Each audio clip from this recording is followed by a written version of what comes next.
que la transformación digital y las nuevas tecnologías están en nuestro ADN, no podíamos dejar de lado el rol que están jugando las tecnologías digitales en la sostenibilidad. Es por eso que esta mesa de hoy, de ahora, se va a focalizar 100% en el rol que juegan estas nuevas tecnologías, estas tecnologías digitales punteras, para ayudar a vosotros, a las empresas, a ser más sostenibles. Con ello, voy a dar paso a Carlos Cosials, que va a moderar esta mesa. Carlos Cosials es manager de Industria 4.0 de Integral Innovation Experts, que es ingeniero informático por la UPC, aquí al lado, ¿no? La FIP está... Sí, no sé ahora dónde estamos apuntando. Aquí detrás, aquí detrás. Aquí detrás. Me tocó. Y además, bueno, Carlos es una persona muy involucrada con el asociacionismo del mundo TIC, es presidente de la SEITEC y además es miembro de la junta directiva tanto de Secartis como de Smartech Cluster. Así que, Carlos, gracias y te dejo el escenario para la mesa redonda. Muchas gracias, Jordi.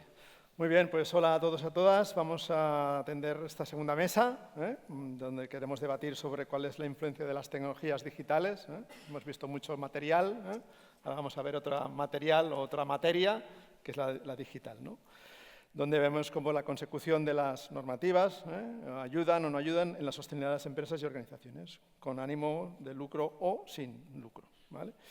Para ello contamos con un panel de expertos que iré llamando mientras los voy presentando, que nos presentarán sus diferentes perspectivas desde el punto de vista que ellos tienen adelante. ¿Sí? Muy bien, pues vamos a dar paso, vamos a empezar con Alicia Latorre. Ella es Business Development y Ventas en Siemens Grid Software, licenciada en Informática, como yo, y MBA Internacional de la Politécnica de Madrid. Si te pones aquí, por favor. Con más de 20 años de experiencia en utilities y energía, ha contribuido al despliegue de soluciones inteligentes en telegestión, de smart meters en varios DSOs europeas. En la actualidad forma parte del equipo de Siemens Grid Software, cuyo objetivo es acelerar el camino al net zero a través de una nueva generación de soluciones de software. ¿Sí? Fenomenal. A continuación, también tenemos en el panel a Carlos Agustí. Aquí lo tenemos. Carlos es consultor internacional especializado en tecnología, sostenibilidad y gobernanza, tanto esta perspectiva, en ODS por la IFGICT, ha colaborado con la ONU en definición de la ODS y ha elaborado un barómetro de SADE, aquí al lado, sobre la implementación de los ODS en las empresas. Es director de sostenibilidad en Worsley AC, ex-SADE Creapolis, y Senior Advisor en diversas empresas. Ha desplegado gobierno abierto, por tanto, tenemos aquí también una representación de lo mismo, en el Ayuntamiento de Barcelona, Diputación y en parte en la Generalitat. Bienvenido.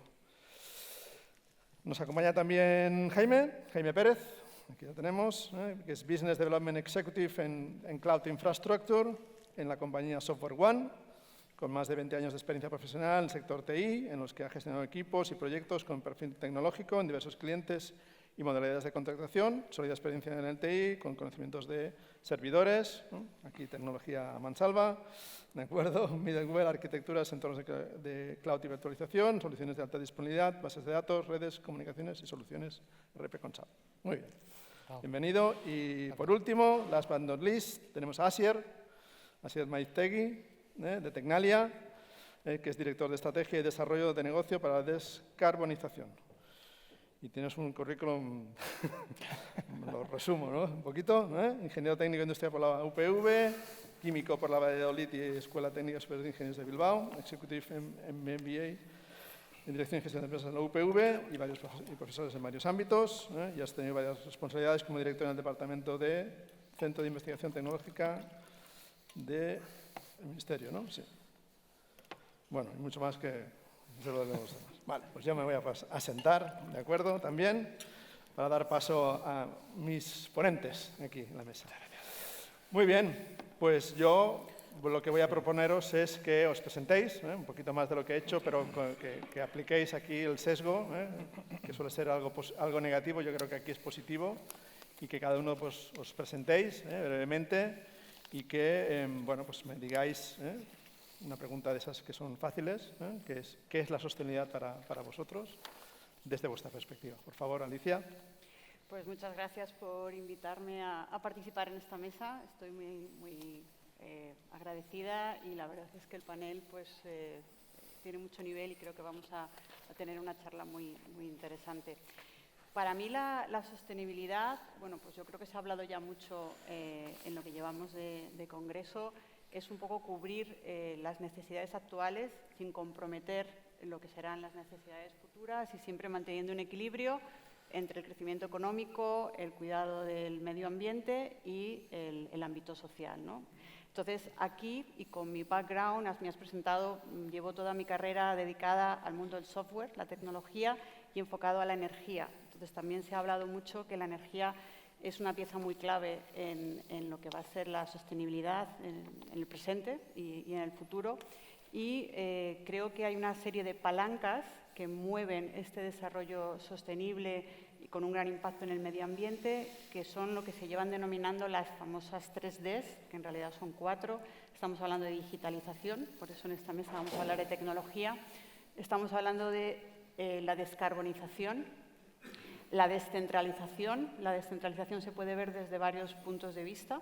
La descentralización energética, se ha hablado ya de fuentes de energía renovables, el poder consumir más cercano de donde hemos producido la energía, incluso aparecer nuevos modelos de negocio y nuevos actores, como puede ser que la sociedad nos convirtamos un poco en un actor mucho más activo, siendo participante de lo que es la gestión energética, ¿no? Produciendo la energía en las comunidades energéticas de las que ha hablado en la anterior mesa Joan Herrera, y bueno, pues tomando un rol mucho más activo en el nivel energético. Y otro pilar muy importante que considero que va a llevar a cabo la descarbonización es la electrificación, que también se ha hablado de ello. Como veis, estas palancas están en torno a la energía de una manera muy importante, puesto que la energía representa el 80% de las emisiones de CO2 que se emiten a la atmósfera, de una manera u otra. Desde el modo en el que se genera la energía, se transporta, se distribuye por las redes eléctricas y se consume. Entonces, aquí es muy importante echar un vistazo a quiénes son los mayores consumidores de energía en los diferentes sectores de la sociedad. Y aquí yo creo que hay 4 principales sectores que son muy relevantes.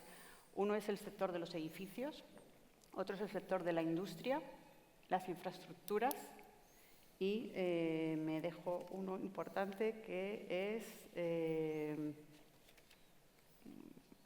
bueno, ahora volvemos a él. No te preocupes. Lo que quería decir es que cualquiera de estos sectores, la tecnología está jugando ya de por sí un papel súper importante para descarbonizarlos. Claro. En el caso, por ejemplo, de los edificios, decimos que a día de hoy suponen el consumo de 1/3 de la energía que se produce en el mundo. Dentro de 20 años, estamos hablando de un futuro, pero que dentro de 20 años supondrá el 80% del consumo. Es decir, los edificios van a ser un gran consumidor de energía y, por tanto, es un foco en convertirlos en más sostenibles, más eficientes y también pues más fáciles de habitar. Y aquí la tecnología, podemos ver que hay soluciones relativas a la digitalización de los edificios, la analítica de los datos y de alguna manera hacer esos edificios mucho más sostenibles. También cuando hablamos de edificios que puedan contribuir a la sostenibilidad, hablamos de edificios que tienen ya su propia generación energética, ¿de acuerdo? Pasando a otro componente importante, que es el de la industria, que también es un gran consumidor de energía. También podemos considerar que 1/3 de la energía generada está consumida por la industria a día de hoy, y en concreto la industria de la automoción es responsable de la emisión del 20% de emisiones de CO2 a la atmósfera.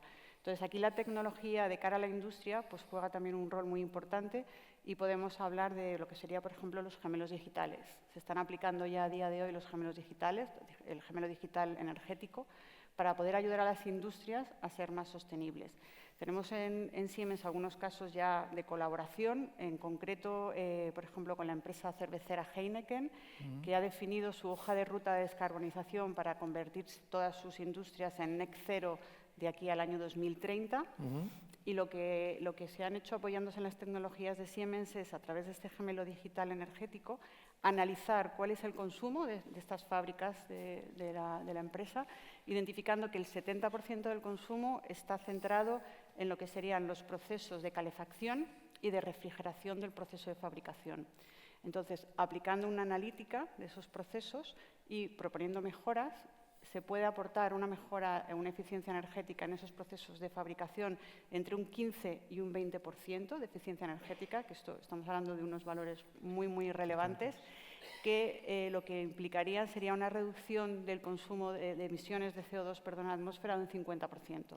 De esta manera, junto con otras medidas que pueden poner en práctica, como pueden ser la propia producción energética renovable on-site en las fábricas, o, por ejemplo, la electrificación de las flotas de vehículos. Aquí también es un tema muy importante, el tema de la movilidad. Hemos hablado de la movilidad eléctrica, también se ha comentado en una mesa. El poder no solamente trabajar con vehículos eléctricos y obviamente, pues, utilizar la tecnología para recargar esos vehículos con cargadores eléctricos, sino también hacer el uso de una manera lo más eficiente posible de la energía que va a alimentar esas flotas, incluso soluciones software para poder hacer una gestión de las flotas de vehículos de la manera más efectiva posible. Entonces, de nuevo, son constantemente ejemplos de soluciones tecnológicas que están puestas en mano de las industrias, de los edificios, de las empresas, para ayudarles un poco en los procesos de mayor eficiencia energética y sostenibilidad. Con esto lo que quiero decir es que la tecnología está ya lista y hay miles de ejemplos. Es cuestión de que digamos que el mundo que lo va a consumir esta tecnología esté informada y esté soportada, pues, por expertos o por empresas que puedan ayudarlas a poner en marcha. Fenomenal, Alicia, muchas gracias. Bueno, por dar un poco el contrapunto, porque los hemos ordenado así también en la mesa, a Carlas, ¿qué es sostenibilidad para ti? Pues responderé de dos maneras, la primera por trayectoria, la otra práctica. Yo aterrizo en el mundo de la sostenibilidad viniendo de la gobernanza, ¿no? Y eso ya da pistas de lo que luego diré, ¿no? Mi expertise inicial era proyectos de disrupción y transformación de administración pública primero y luego de empresa privada. Por ejemplo, como se ha leído, pues tuve la suerte de desplegar el gobierno abierto en prácticamente todas las instituciones principales de aquí, Cataluña. Luego pues fui tirando hacia los ODS, entrando por el ODS 16, que era el de gobernanza, congresos, las Naciones Unidas, etcétera, y acabé siendo ODS Manager e implementando ODS y, sobre todo, alineamiento real de las empresas con los objetivos de desarrollo sostenible, ¿no? Y eso me lleva a responder en sí directo a la pregunta, ¿no? ¿Qué es la sostenibilidad para mí? Bueno, podría ahora aquí dar definiciones varias, etcétera. Creo que han salido en la Keynote Speaks del principio, pues hemos tenido una lección de definiciones. Yo voy a lo práctico y a lo mío. Para mí la sostenibilidad son los ODS. ¿Por qué? Porque fue un esfuerzo muy grande. Concentrar toda esa complejidad que previo a los ODS estábamos en terrenos de ingenieros ambientales y cifras y números muy difíciles de interpretar. Y fue un ejercicio, una de las cosas que realmente se han hecho bien en las Naciones Unidas. ¿Cuántas cosas los que estamos aquí presentes que haya hecho las Naciones Unidas somos capaces de nombrar, ¿no? Más allá de misiones de paz? A mí yo creo que solo los ODS me sale. Seguro que hay más, ¿eh? Pero fue un ejercicio de 200 y pico países pasando de la complejidad de un planteamiento a la simplicidad, de 17 grandes objetivos con sus 169 metas, que son la guía mundial y global de lucha contra el cambio climático. Y no lo complejicemos mucho, la solución la tenemos ahí. Y creo, insistiré en ello en las preguntas, que estamos derivando hacia una complejidad innecesaria. Precisamente el éxito es esa simplicidad, 17 y 169. Y esa simplicidad de traducirlo a un lenguaje de gobernanza. Esos 17 objetivos de desarrollo sostenible pueden ser perfectamente 17 ministerios, 17 consellerías, 17 concejalías. Si alguien aquí acaba siendo presidente de su comunidad, país, alcalde, y ahora, ¿cómo hago el gobierno? Coge los 17 ODS y los metes ahí, cambiando alguna cosita, si tienes mar, si no tienes mar, y tienes los 17 ministerios o concejalías, ¿no? Por lo tanto, hablan ese lenguaje. Y por eso han aterrizado. Por eso no ha quedado en la entelequia de la ONU o de las organizaciones mundiales, sino que ha ido aterrizando por continentes, por países, municipios, empresas. Y se implementa, ¿vale? Y los ODS son una metodología, hay una metodología. A menudo se interpretan de manera muy naif, ¿no? Unos colorines muy monos, pero ¿y qué hago yo con esos colores? Me voy a cosas más complejas. Ahí entran ya todo tipo de siglas, etcétera. No, el alineamiento con los ODS es una metodología. Salían los datos, justo la presentación de antes, no veo la chica ahora, salían unos datos que llamaban la atención en ese sentido, ¿no? El 61% de las empresas, no sé cómo decía, hacían algunas acciones con los ODS o integraban los ODS o una cosa así. Luego ya salía que solo el 21% realmente lo medían, ¿vale? Ya os digo yo que ese de 21% os lo dejo en 10 o menos de los que realmente están alineados con los ODS, porque es una metodología que requiere identificar cuáles de las 169 metas aplican a tu empresa.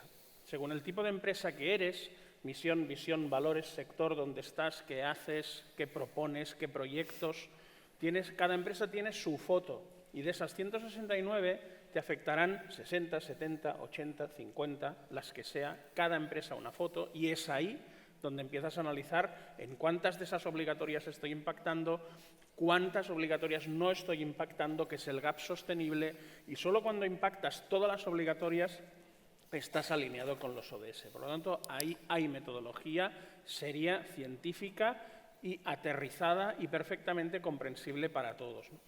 ¿Dónde veo el riesgo yo? Hablabas antes de normativa, ¿no? Y irá saliendo, creo. Sí, Luego sí. ya ahondaremos en el tema, ¿no? Pues en eso, ¿eh? Creo que hay una tendencia peligrosa de llevar la sostenibilidad a la parte legal, ¿eh? En parte eso... En parte puede ser culpa de algunos CEOs que no tienen interiorizado el discurso y, bueno, no me mareéis, ¿qué obligaciones me voy a encontrar? El de legal que me lo diga. Error, porque el de legal no sabe de sostenibilidad, ¿vale? No.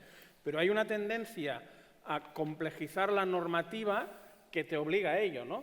Por ejemplo, CSRD, ¿no? La nueva normativa de informes de sostenibilidad. ¿Que ha de haber una normativa de informes de sostenibilidad? Por supuesto. Que ha de ser europea, que se ha de transponer, que ha de obligar a las empresas, que ha de empezar por las grandes, por supuesto, y que está bien diseñada y que hay unos estándares. Ahora, no nos estamos pasando, digo yo.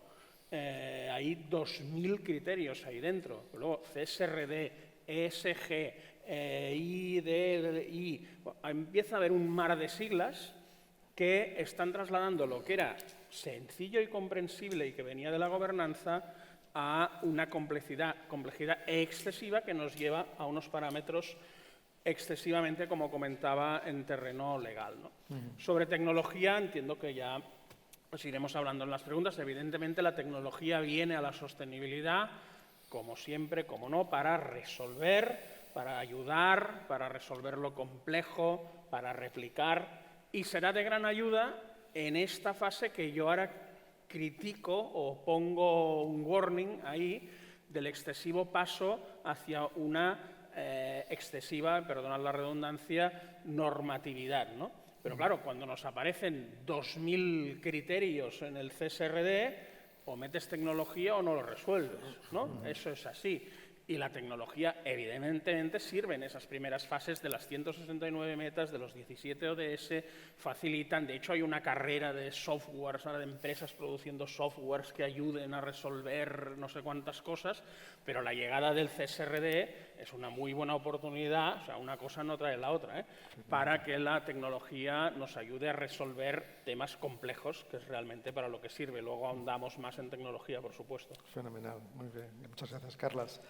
Bueno, hemos oído a Alicia cómo hay que gestionar la energía, a Carlas que hay que gestionarla pero desde el punto de vista de la gobernanza. Bueno, vamos con Jaime. Muy bien. Y nos Encantado. explicas, bueno, cómo tú ayudas, contribuyes a la sostenibilidad. Por favor. Muy bien. Oye, pues nada, encantado. Muchas gracias por invitarme. Estabais hablando de la tecnología. Yo creo que la tecnología es una pieza clave en todas las soluciones y toda la aportación de valor para dar un poco o para solventar los retos que se ponen encima de la mesa, ¿no? Para estas soluciones o para ser más sostenibles.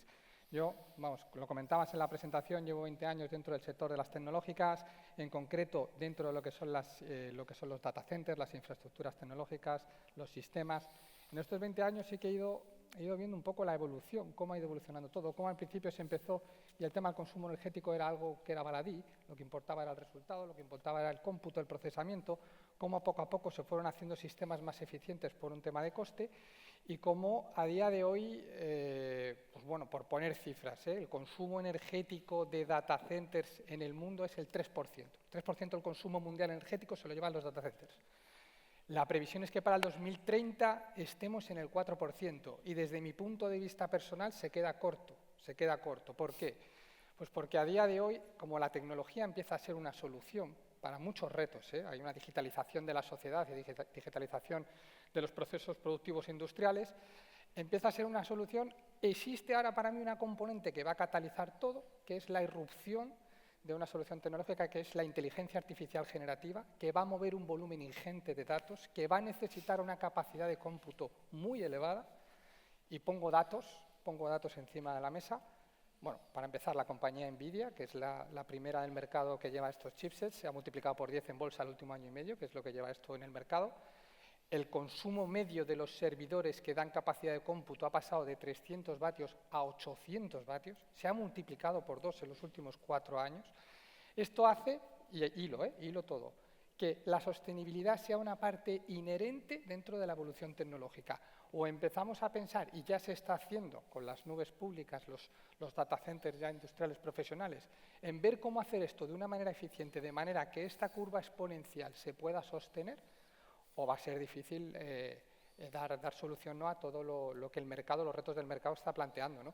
Porque recordemos que la IA generativa no llega solo para ser exótica, ¿no?, que nos gusta a todos con ChatGPT hacer cosas, son modelos preentrenados, casos de uso que las empresas pueden empezar a productivizar, sacarles valor, y entre ellos con soluciones de sostenibilidad, por supuesto, y que tienen una demanda energética y que hay que ver cómo solucionarla, ¿no? Entonces, dicho esto, yo creo que al final la sostenibilidad dentro de mi campo de la tecnología será un must y ya lo está siendo. Ya cada vez más todo el tema de los data centers tienen ya un sello carbon neutral en el cual están apostando por sistemas de refrigeración innovadores para disipar todo el calor de estos servidores, que es uno de los hándicaps. Están apostando también por energías renovables al máximo y si no compensa la huella de carbono con parques fotovoltaicos. O sea, cada vez se vende más dentro de los KPIs de un proyecto tecnológico estos sellos sostenibles que ayuden a que estos proyectos minimicen la huella de carbono y que estos procesos productivos digitalizados de las empresas sean sostenibles, ¿no? Con lo cual, nosotros, desde luego, desde mi empresa, sí que ayudamos tanto en el diseño de arquitecturas, diseño de software, que antes el software consumía recursos de una manera ingente, no importaba mientras hiciese lo que tenía que hacer. No, ahora ya se le da una vuelta de tuerca. Cuidado que esto cuesta dinero, cuidado que esto además mueve mucho volumen, cuidado que esto hay que hacerlo eficiente. O sea, la palabra eficiencia entra en el mundo de la tecnología, llega para quedarse, tanto en el diseño físico de las arquitecturas como en el diseño lógico de las soluciones que se aplican. Y bueno, creo que por lo menos en el mundo de la tecnología, creo que veremos un salto cualitativo importante en los próximos 5 años. Fenomenal. Pues muchas gracias, Jaime. Y Asier, te toca como la parte de la ciencia, La ciencia aquí como centro tecnológico. ¿Qué dicen los científicos? Pues estoy en un problema, porque es que me han pisado todo lo que tenía preparado. Bueno, vaya por Dios. Porque no han hablado en privado contigo. Eso no lo creo yo. Muy bien. Bueno, yo creo que para entender cómo percibimos nosotros la sostenibilidad, lo que es, y lo más importante, que de esto no se ha hablado, lo que no es sostenibilidad, desde nuestro punto de vista, que es muy particular, yo creo que conviene entender primero qué es lo que somos, ¿no?, en Tecnalia. Nosotros, en definitiva, somos una fundación privada que se dedica a desarrollar tecnología para terceros a través de la investigación. Es lo que hacemos y es lo que somos, ¿no? Llevamos 60 años operando, es decir, no somos neófitos, y tuvimos la osadía de fusionarnos 8 centros de investigación en 2011 en plena crisis, ¿no? Con lo cual no sé si es que lo teníamos muy claro o éramos sumamente responsables, ¿no? Pero aquí estamos y creo que lo hemos hecho bien. Claro, la cuestión es qué somos, qué es lo que hacemos y cómo lo hacemos, ¿no? ¿Qué es lo que hacemos? Pues entendemos que somos un agente de cambio, un agente de transformación, principalmente para el sector privado, también para la sociedad y la administración pública, porque en definitiva somos una palanca en la cual desarrollamos algo que no termina de llegar al mercado, pero tiene una característica muy importante y es que son tecnologías de alto valor añadido. Es decir, la inversión genera un impacto importante, ¿no? Y esto lo remarco porque va a estar relacionado con lo que os voy a explicar a continuación acerca de cuál es el punto de vista que tenemos de la sostenibilidad. ¿Cuáles son los ámbitos de trabajo? Son 7, voy a destacar 3 o 4 que tienen que ver con pues, la movilidad sostenible, evidente, la transición energética, la economía circular y la transición digital, que como bien decías, Jaime, al final es una palanca que permite multiplicar, ¿no?, el impacto del resto de las estrategias que podamos llevar a cabo. Bien, en el ámbito de la transformación digital destacaría 3 drivers que tengo anotados aquí que tienen que ver con la inteligencia, es decir, los espacios de datos y básicamente la inteligencia artificial, la seguridad, la ciberseguridad y blockchain, y luego, por una parte adicional, los nuevos modelos de generación de valor basados prácticamente en realidad extendida y realidad virtual. Bueno, esto es como una aproximación muy resumida, pero no he dicho lo más importante, ¿no? Al final, cuál es el impacto de la actividad que desarrollamos. Y ahora lo relaciono con la definición de sostenibilidad. Bueno, nuevamente las definiciones las hemos repetido varias veces. Me olvido de definir algo y sí voy a incidir en una cuestión que es una cuestión prospectiva, no hacia el futuro, sino hacia atrás. Vamos a ver, la primera definición que se da de sostenibilidad desde el año 87, el informe Brundtland, que se ha hecho referencia en numerosas ocasiones. 25 años más tarde es cuando se definen y se adoptan los ODS por prácticamente 200 mandatarios a través de las Naciones Unidas. Pero 25 años más tarde, ¿no? Nos cuesta definir los objetivos para tener con qué y contra qué trabajar. Es curioso, ¿no? Fijaros los espacios temporales. Sin embargo, la Comisión Europea define el paquete de invierno del año 2019-20. Y a partir de ahí se define la Estrategia de Neutralidad Climática 2050, que inicialmente pensábamos que sí, efectivamente íbamos a ser capaces de mantenernos en 1,5 grados, y ahora sabemos que estamos en los 2,5, quizá un poquito para arriba, ¿no? Es decir, las previsiones no son buenas. En los últimos 3 o 4 años hemos recorrido un espacio de tiempo de forma acelerada, cuando prácticamente nos hemos dado 30 o 35 años, ¿no?, yendo a un ritmo como muy despacio. ¿Qué quiere decir esto? Que, primero, el norte que nos hemos fijado es efectivamente lo que debemos hacer, pero quizá una reflexión es que a lo mejor la velocidad a la que vamos y el tiempo que estamos dando al sector privado para que haga lo que tenga que hacer es francamente escaso. Y tú lo comentabas. Además, una multitud de reglamentos, directivas, normas, que es que no queda otra. La cuestión es que tenemos que digerirlo. Para hacer las cosas bien tenemos que digerirlo, ¿no? Porque si aceleramos las tomas de decisiones, seguramente algo no haremos bien, ¿eh? Bueno, relacionado con esto, cuestiones, por ejemplo, como ¿cuál es la percepción que tenemos de lo que implica la sostenibilidad? Bueno, pues tenemos claro en Tecnalia que es algo así como el crecimiento económico basado en un equilibrio que tiene que proyectar, tiene que impactar en la sociedad. Principalmente, claro, hablamos bajo la perspectiva de un mundo desarrollado y esto tiene un asterisco, ¿verdad? En la cual tenemos que ser capaces de crear empresas y empleo de alto valor añadido. Y aquí también está la salvedad. Fijaros que en Europa hay algo que se denomina el reglamento de taxonomía y también el principio en SDH, es decir, el no generar un impacto significativo al medio ambiente, ¿no? No es una cuestión de que lo primero o segundo que he dicho lo tenemos que hacer no generando impactos, sino que además tenemos que generar impactos positivos. Y es ahí donde nosotros trabajamos. ¿Ejemplos concretos? Pues desarrollamos tecnología, por ejemplo, para la industria, para sus procesos de descarbonización. Es decir, en la baja, en la media y a la alta temperatura. Procesos que tienen que ver con, pues, por ejemplo, hornos de microondas que permiten la electrificación y, por tanto, convertirlo en tecnología renovable. Trabajamos en la baja temperatura en tecnologías de almacenamiento híbrido, eléctrico, térmico y también el desarrollo de bombas de calor de alta temperatura, que a la industria alimentaria le viene, pero es que muy bien. Trabajamos en la solución de tecnologías para una movilidad sostenible.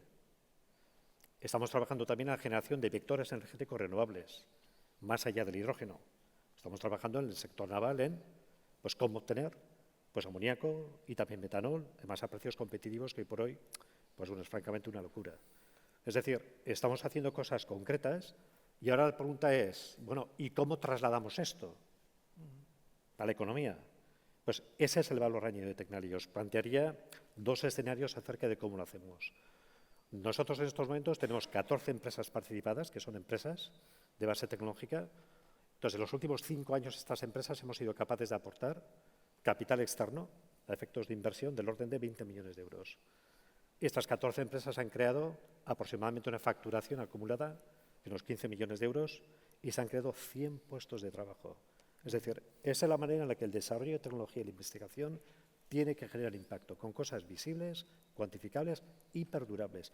Y es muy difícil.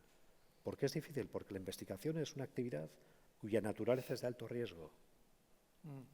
Pero es el medio de vida que hemos escogido.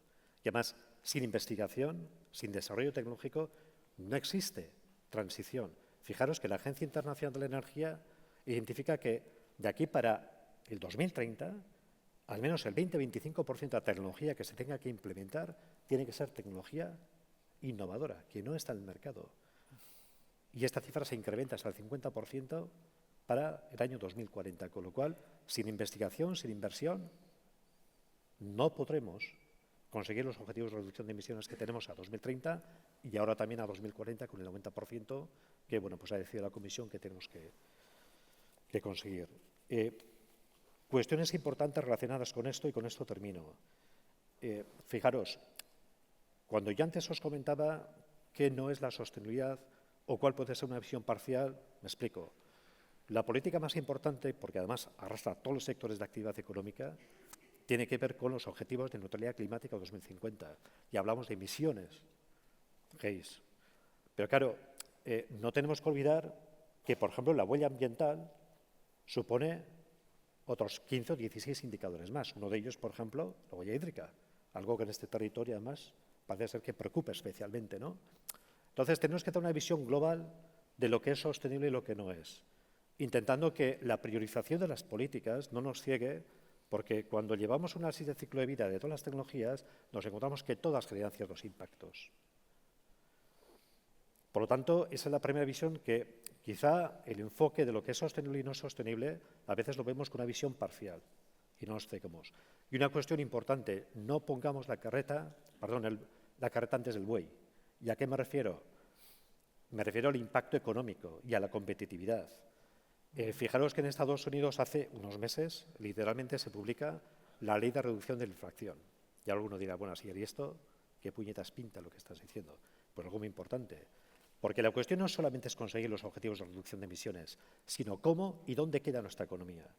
Daros cuenta que Europa tiene que competir con economías tecnológicamente más avanzadas, como las asiáticas, y Estados Unidos, además, con una capacidad financiera mayor, y desde luego son economías mucho más agresivas que la nuestra, la europea. Eso es un apunte importante. ¿Por qué? Porque estamos creando un mercado interno, pero es un mercado interno en el que cualquier empresa puede operar.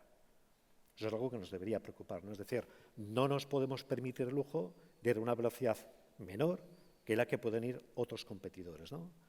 Claro, fijaros, cuando Estados Unidos publica la Ley de Reducción de la Inflación, se empieza a producir un efecto en el cual determinadas inversiones que ya estaban planificadas en Europa parece que encuentran un escenario inversor mucho más favorable en Estados Unidos, con lo cual comienza a producirse una cierta fuga de voluntad de inversión. Eso es importante, porque hablamos de sostenibilidad, hablamos de mantener puestos de trabajo. Con lo cual tenemos que generar las condiciones para que eso no sea factible. Claro, Europa reacciona mal y tarde, y a los pocos meses publica la Ley Net Zero de Industria, cuyo objetivo, y además está muy bien porque es necesario, pero quizá lo tenemos que haber publicado como 3, 4 o 5 años antes, ¿no? Es decir, tenemos que ser capaces que el proceso de transición energética 2030 se pueda completar de tal manera que al menos el 40% de las tecnologías que implementemos, tecnologías bajas en carbono, se hayan fabricado en Europa. Y además se establece 8 prioridades tecnológicas. Bombas de calor, fotovoltaica, pam. Entonces, ¿qué quiere decir? Que es tan importante tener un punto de vista equilibrado de no afección al medio ambiente y además, si es el caso, poder tener una afección positiva, como ser capaces de crear empresas que puedan competir. Y esa es la percepción y la visión que tenemos en Tecnalia acerca de lo que es la sostenibilidad. Fenomenal. Muy bien, pues bueno, ahora que habéis mostrado vuestras propuestas, sí que ahora me gustaría haceros una pregunta genérica, para que si quieres interpelaros entre vosotros, más concretamente.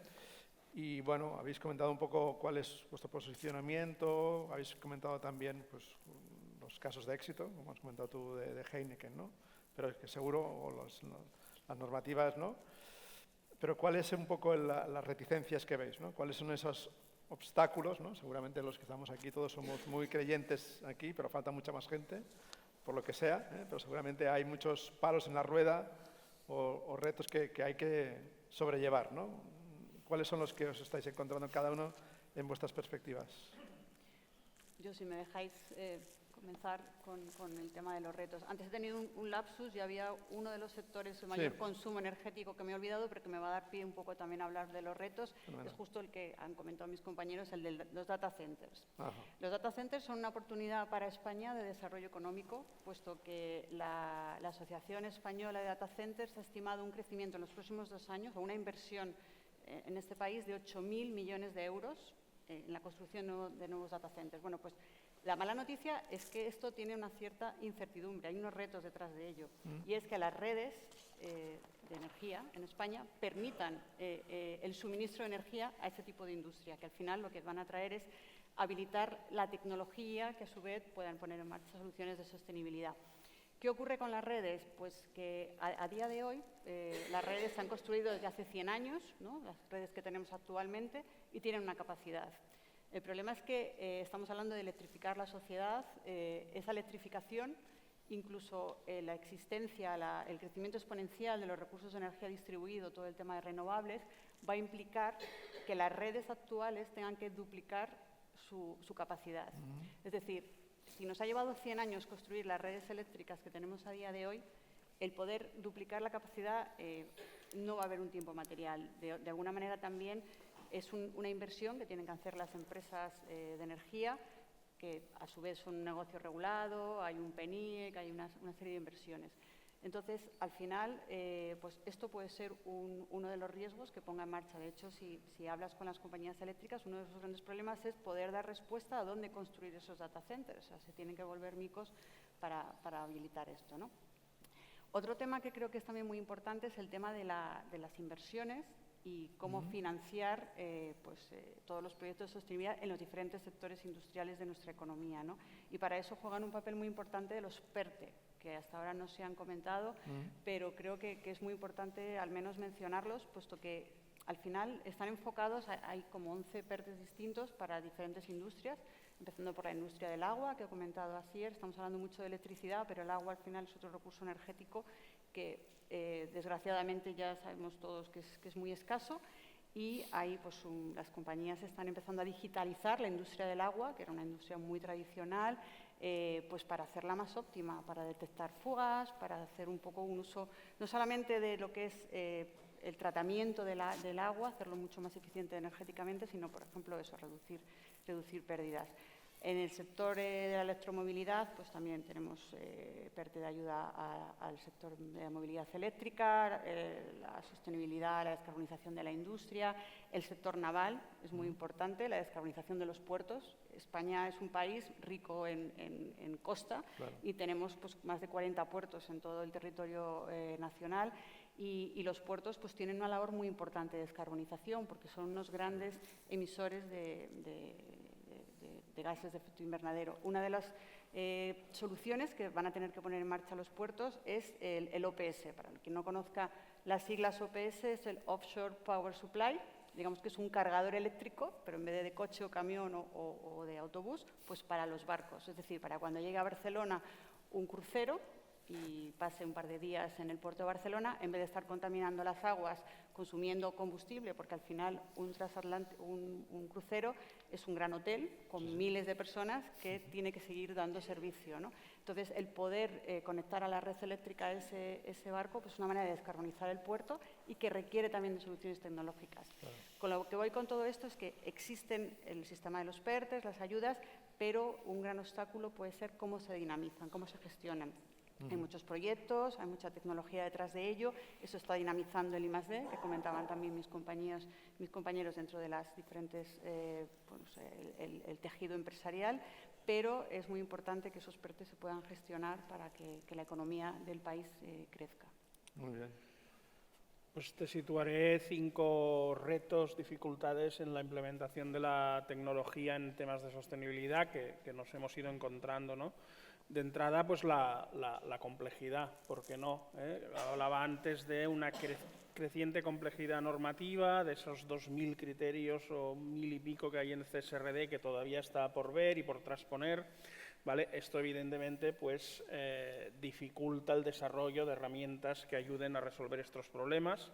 El segundo, costes, no desde el punto de vista del elevado coste de la implementación de la tecnología, que no, sino desde la mentalidad de las empresas a contratar proyectos de sostenibilidad o todavía dificultades de que las empresas entiendan de que es una inversión y no un gasto. Y si le metes la parte tecnológica aparte de la consultoría, pues el presupuesto a lo mejor se dobla y todavía cuesta más, ¿no? Ahí hay una tarea que, insisto, no es problema de coste, sino de mentalidad de empresas, de seguir con la pedagogía de que la sostenibilidad es absolutamente necesaria, no ya para el planeta y porque sea una obligación legal, etcétera, etcétera, sino que es una inversión, ni un gasto, ¿no? Luego, la lentitud normativa de la normativización pues tampoco ayuda, ¿no? Ahora estamos con el CSRD, que aquí, que allí, la transposición. Vuelvo a poner el ejemplo porque estamos mucho ahí, ¿no? Y son meses que pasan y no acabas de poder desarrollar la solución a la espera de realmente cómo queda todo esto.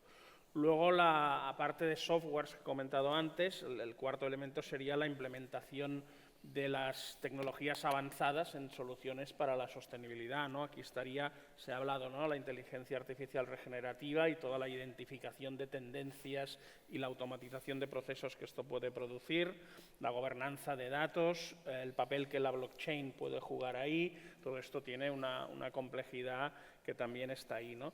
Y quinto, evidente, pues la contaminación, ¿no? Si utilizamos tecnología para sostenibilidad que luego resulta que produce, que contamina por exceso de consumo energético, tenemos un problema y ¿no? Esto se ha ido solucionando. Como esto va también y se nos ha comentado, ¿no?, de casos de uso, de casos de éxito, dejadme comentar uno, que es un proyecto con el que tuve el placer de dirigir para la Cámara de Comercio de Barcelona recientemente, que si lo ponéis por Google os saldrá rápidamente, que es Blockchain para ODS, ¿no? Blockchain X ODS, ¿no? ¿Y en qué consistía? En encontrar soluciones. De hecho, el objetivo era desmitificar que la blockchain contamina, porque en ese momento había todo un discurso de todo lo que se va contra la blockchain por lo disruptivo que tiene. Uno era este, ¿no? Luego apareció ya Ethereum y tal, y esto se rebajó bastante, pero la idea era ayúdanos a desmitificar eso, y entonces hicimos un proyecto que el blockchain era un poco la excusa. A ver, se tenía que utilizar blockchain, pero no era solo blockchain. Soluciones que incorporasen blockchain e impactasen en los ODS para solucionar problemas concretos, retos concretos que empresas ponían encima de la mesa. Con esto hemos resuelto, por ejemplo, garantizar el 100% de la trazabilidad de las muestras para IPRA, o hemos resuelto la potabilización del agua de acuíferos de una comarca en el norte de Cataluña, que es la Lampordà, muy afectada por la sequía. Hemos medido la capacidad de absorción de CO2 tanto de zonas arboladas como de marinas, de plantas marinas.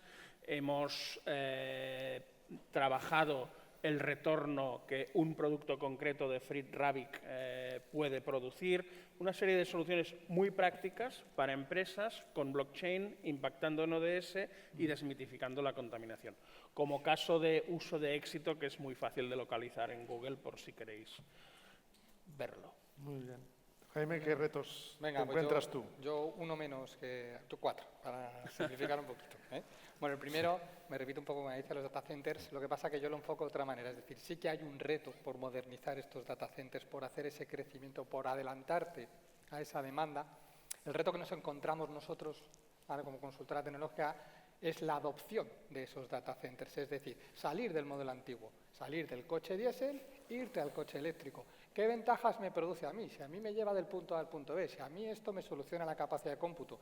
Bueno, sí, pero lo primero, estás muy sesgado en cuanto a evolución tecnológica, te vas a quedar obsoleto enseguida y además vas a poder tener problemas simplemente por obsolescencia y porque cuando quieras renovarte, pues al final no vas a poder tener capacidades para hacerlo, ¿no? Entonces sí que nos encontramos en proyectos donde tenemos que convencer de que es el camino Y no solo hay una resistencia económica, sino una resistencia mental, de a mí esto me funciona, me va bien, ¿no? Entonces tenemos que jugar con ROIs, con TCOs, business case y luego, bueno, hacer propuestas de valor y sacar ya la chapa de sostenibilidad, ¿no? que muchas veces también ayuda. Pero digo, hay una resistencia todavía, si algo funciona, ¿por qué lo voy a tocar? Y yo creo que, bueno, que las nuevas tecnologías, sobre todo lo que hablamos, ¿no? Toda la parte de datos que comentaré ahora, vendrán a catalizar esto, a que la gente se convenza que tiene que ir hacia estos centros de datos más eficientes y que al final, pues bueno, abandonemos estas tecnologías o estos data centers particulares de empresas que no son eficientes y que, bueno, si me permitís, pues cuento un caso de éxito que hemos tenido hace poco, donde nos llamó una empresa que tenía el equipamiento, se suele comprar a 4 años, lo tenía en el primer año, tenía un data center en Roma y nos llamó porque en verano pues se le paraba la empresa, se tostaba todo, o sea, se apagaba. Los fan coiler que tenían no eran capaces, había comprado unas máquinas tan potentes y él no estaba preparado, las máquinas, bueno, al final, no me enrollo mucho, pero la energía ni se crea ni se destruye, o sea, la energía se transforma, entonces en los servidores se transforma en calor. Hay que disipar el calor de toda la energía que estás consumiendo para procesar. Ese calor son BPUs, se miden BPUs. Si tienes suficiente fan coiler que lo disipe, bien. Si no, la máquina se apaga porque si no sale ardiendo. Bien, pues nos llamó y dije, no, tengo que salir de aquí. O sea, yo no puedo seguir así, paro la empresa. O sea, es que es horroroso y no tengo manera de... Entonces, bueno, es un caso, un poco a golpes, pero un caso de cómo irnos a tecnologías más eficientes. Por eso hilaba que la sostenibilidad para mí es inherente a la evolución tecnológica que vamos a vivir y sí o sí las empresas tienen que empezar a entenderlo en este ámbito tecnológico, ¿no? Siguiente punto que nos encontramos una cierta resistencia, el diseño de aplicaciones eficientes. Hay un know-how histórico, hay un cierto departamento de TI que sabe programar de una manera, sabe hacer las cosas, pero bueno, hay otras maneras más eficientes que consumen menos, que además son más... Entonces, bueno, ahí nos encontramos otro pequeño reto en el que intentamos ayudar. En las startups esto no ocurre, ya nacen un poquito más sabiendo estas cositas, pero las empresas con más tiempo de vida y que además utilizan un software más antiguo, no os digo nada ya si nos vamos a la parte de banca, pues bueno, ahí hay mucho por hacer para ser mucho más eficientes en cómo están usando la tecnología, ¿no? Estas aplicaciones. Claro. A mí el tercer punto, el core, el reto va a ser cómo satisfacer la ingente demanda de datos que vamos a solicitar en los próximos 4 o 5 años con los nuevos modelos de IA generativa, ¿no? Esto va a ser clave por todo, suministro energético, comunicaciones también, va a ser también un hándicap tremendo por el volumen de datos que se va a estar cursando por la red, más luego capacidad de cómputo y procesamiento. Yo creo que esto va a ser un reto, pero que tendrá tal retorno en la sociedad. De hecho, se está hablando que va a ser una disrupción como la de principio de siglo con Internet, ¿no? O sea, la que vivimos tecnológicamente. Entonces, yo creo que en cuanto se empiecen a implementar los casos de uso y empezamos a ver los retornos que conlleva, pues bueno, creo que acelerará los desarrollos tecnológicos. Esos hándicaps que veíamos al principio de evolución de data centers, comunicaciones, se acelerarán, porque los ROI saldrán. Pero desde luego para mí va a ser uno de los principales retos, esa gestión de datos. Y el último, y finalizo, es el diseño de aplicaciones y procesos pensando en que eficienten. O sea, oye, ¿qué puedo pensar? No solo porque esto lo necesito pues para cualquier proceso de la empresa, sino porque me eficiente la empresa, ¿no? O sea, voy a desarrollar algo que me eficiente, gestión de flotas, ¿no? Pues voy a desarrollar algo no solo que me haga el tracking, sino que me haga el tracking de las flotas con la mejor ruta y que además, oye, me mire qué vehículo es el que está consumiendo. O sea, que le pongas esa parte de eficiencia en el diseño que al final te aporte un granito más de arena y te ayude a ser más sostenible y de paso ya también, pues oye, una posible reducción de costes. Para mí el mantra, el objetivo, sería que los procesos digitales, de una u otra manera, no sé cómo se mediría, pero que generen menos CO2 que los procesos tradicionales, ¿no? O sea, conseguir que la tecnología sea un facilitador para esta reducción. Para la adopción de esto, muy bien. Y así en tu caso, ¿cómo se pasa siempre de los prototipos que tú estás construyendo a que sea una verdadera realidad en las organizaciones? Pues, a ver, yo os diría que de los retos que se han identificado, lo que habéis comentado, o sea, coincidimos en todos, ¿no? Yo creo que en los procesos en las organizaciones, ¿no? Cuando se adoptan tecnologías, hay una cuestión importante que tiene que ver primero con las condiciones de contorno. Yo creo que ese es un error que hemos cometido, ¿no? En el caso de las empresas, abocarlas con una cantidad de información tremenda, directivas, reglamentos, normas, pero es que nos hemos dado cuenta que las empresas, además de tener capacidad económica, conocimiento, talento, tecnología para poder implementar, hacer los cambios que tienen que hacer, necesitan que el entorno, es decir, la administración, por ejemplo, u otras empresas paralelas tienen que hacer la parte que les corresponde, ¿no? Y antes lo comentabas, ¿no? En el sentido de que, por ejemplo, el acceso a potencia. Ahora mismo, pues en el País Vasco se estima aproximadamente que necesitaríamos, en la parte industrial, en el caso de centros de proceso de datos, aproximadamente 8 o 9 gigavatios de acceso a potencia, ¿no? Claro, ¿qué sucede? Que esa realidad no existe.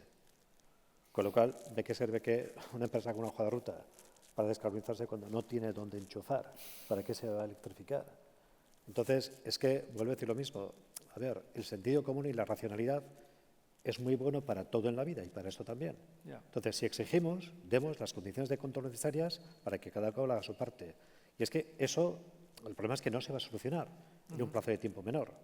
Entonces, ¿cuáles son las opciones que tiene una empresa? Pues bueno, nosotros, por ejemplo, hemos trabajado en una empresa Vitoria, analizando sus procesos. Hemos visto que determinadas tecnologías para electrificarse, como es el caso de las bombas de calor para temperaturas medias bajas, es una buena opción. Claro, hablamos de potencias de megavatios. Curiosamente, pues esta empresa, cuando ve sus homólogos del mismo grupo, pues por la coyuntura energética en otros países, otros están optando por el biogás. Claro, en España no tenemos una economía del biogás desarrollada, por lo tanto, no es una opción por precios y por costes, y tiene que electrificarse, pero para electrificarse necesita incrementos de potencia contratada que no están disponibles, con lo cual, bueno, vemos que en realidad pues esta es una cuestión importante a resolver, ¿no? Y nos tenemos que haber dado cuenta muchísimo antes. La financiación. Vamos a ver, Europa no es una Europa, Europa es una Europa de 27. O sea, Francia está preocupada por su problema nuclear, junto con algunos países del este. Alemania está interesada en inyectar dineros a sus industrias para que no se vayan a otros países, con lo cual yo a veces creo que cuando antes decía que encima competíamos con otras potencias, es que no nos damos cuenta de que el refranero español, ¿no? A río revuelto, ganancia de pescadores. No estamos haciendo las cosas bien para que de forma unificada hagamos frente al proceso de transición ecológica que nosotros en Europa nos hemos impuesto, ¿no? Entonces, yo creo que esa es una cuestión importante, pero que trasciende seguramente a los que estamos aquí, a los que están en Madrid, porque es una cuestión, bueno, de ámbito más europeo, pero es que si no somos capaces de generar condiciones generales para que todos los países progresen al mismo ritmo, pues esto va a ser una dificultad importante, ¿no? Es decir, aquí necesitamos financiación en España, las comunidades autónomas. ¿Por qué? Porque Alemania, por ejemplo, ya está inyectando miles de millones de euros a sus industrias, por ejemplo, la industria del acero. La I+D+I. La I+D+I, y en esto es muy importante, no sirve llegar al segundo o tercero, porque el mercado ya lo ha comido alguien. Es decir, ¿de qué sirve que yo desarrolle una tecnología cuando otro la ha desarrollado y ya ha captado copa del mercado, ¿no? Entonces tenemos que ser capaces, primero, de priorizar por qué apostamos, porque a todo no se le puede dar. No llegan los dineros para todo, como decimos. Y segundo, tenemos que fijarnos objetivos. No vale desarrollar algo en 2032, tiene que estar para 2028. Y quizá esa mentalidad, otras economías, como decía, lo tienen más clarito, ¿no? Y eso seguramente es algo que nos va a pasar factura. ¿Qué es lo que sucede con la I+D+I? Pues que llegamos a desarrollar tecnología en TRLs intermedios relativamente altos, es decir, TRL 7, lo que es una prueba de concepto en un entorno demostrativo, pero el siguiente empujón para llevarlo al mercado, es decir, TRL 8 o 9, no existen mecanismos de financiación claros. En Europa existe, por ejemplo, Innovation Fund, y es un mecanismo estupendo porque permite el escalado de tecnología. Es decir, he hecho algo que funciona a 400 kilovatios, pero de escalarlo a 5 megavatios hay un salto. En Europa tenemos fondos para hacer esto, en España no. Entonces, es algo que necesitamos reflexionar porque como no somos capaces de articular mecanismos que nos permitan hacer esto, los desarrollos tecnológicos se quedan en lo que se denomina el valle de la muerte. Es decir, no solamente no llegamos, es que todo el esfuerzo que le hemos dedicado no sirve absolutamente para nada, ¿no? Está quizás una visión ácida, pero cuanto más ácida, más clara. Y tenemos que hacerlo ahora. Cuestiones adicionales. El entorno colaborativo, que esto se citaba en la primera mesa que ha estado aquí. Sí. Muy interesante. Es decir, nadie se descarboniza solo. Esto que lo tengamos claro. La descarbonización implica, además, los inventarios de emisiones que ya os sabéis, la parte de procesos, que tiene que ver mucho con la energía, y luego hay una historia que se llama el alcance 3, que nadie sabíamos nada hasta hace 2 o 3 años, y la mayor parte de las empresas, salvo las intensivas en emisiones, el grueso de sus emisiones lo tiene el alcance 3, 70-80%. Y nos damos cuenta que ahora eso es complicado, porque yo me descarbonizo en la medida que mi entorno lo va haciendo. Claro, el entorno ya nos da a entender que aquí hacen falta figuras, ¿no? Y antes comentabais también la necesidad de la gobernanza, Claro. que esto no son teorías, es decir, limitadamente podemos descarbonizarnos nosotros, pero vamos a necesitar que lo hagamos en el entorno. Os pongo un ejemplo. En el País Vasco nosotros hemos trabajado en el Net Zero Basque Industrial Supercluster. Hemos definido las 5 hojas de ruta de los sectores más intensivos en emisiones. ¿Por qué lo hemos hecho? Es una zona muy industrial, una zona de industria pesada y de altas emisiones. Y lamentablemente se lleva el 60% del PIB.